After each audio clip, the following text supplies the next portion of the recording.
Bonjour, nous nous trouvons actuellement à Cergy-Pontoise dans les locaux de l'Institut Polytechnique Saint-Louis.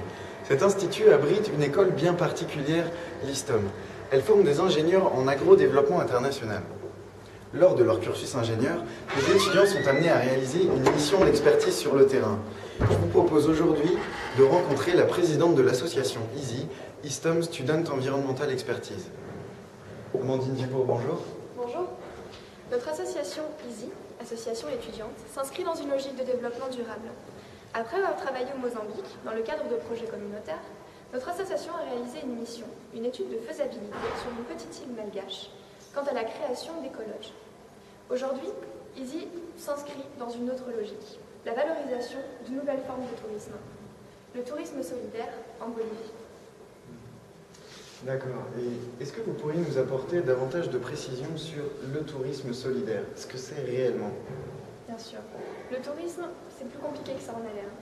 Je vous propose de faire appel à nous. En effet, Amandine, il y a plusieurs sortes de tourisme.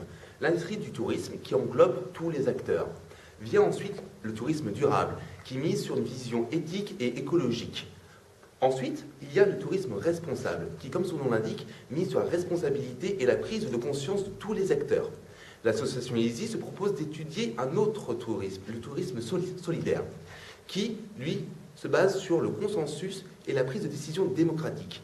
Et pour finir, vient le tourisme équitable, qui, comme son nom l'indique, se base sur les piliers du commerce équitable, qui sont des piliers sociaux, environnementaux et économiques. D'accord, merci Marc pour cette précision.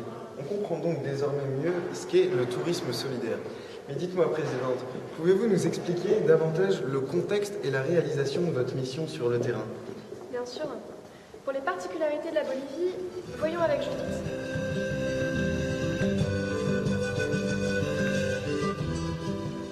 La Bolivie est le pays le plus pauvre d'Amérique latine. Pourtant, il possède un patrimoine naturel et culturel très riche. La diversité de ses paysages, de sa faune, ainsi que l'accueil chaleureux de la population fait que de plus en plus de touristes ont envie de s'y rendre.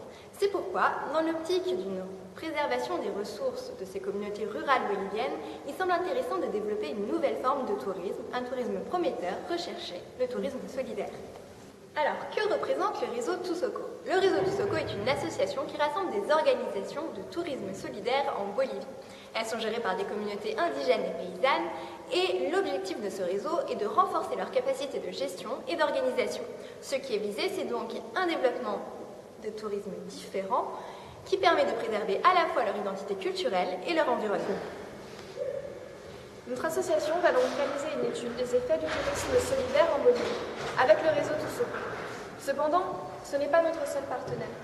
Nous sommes aussi soutenus en France par des acteurs incontournables du tourisme, comme ATES, ou encore le voyagiste au-delà des paysages, et l'association Acteurs pour un tourisme durable. Mais nous avons aussi besoin de vous. Eh bien voilà, ce premier numéro d'enquête de nouveautés est désormais terminé. Merci à tous de l'avoir suivi.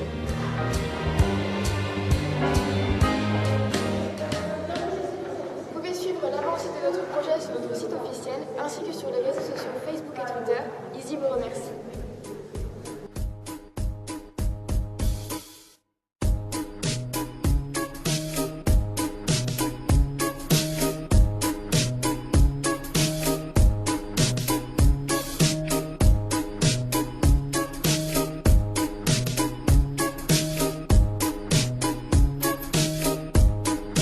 About to drum a drum.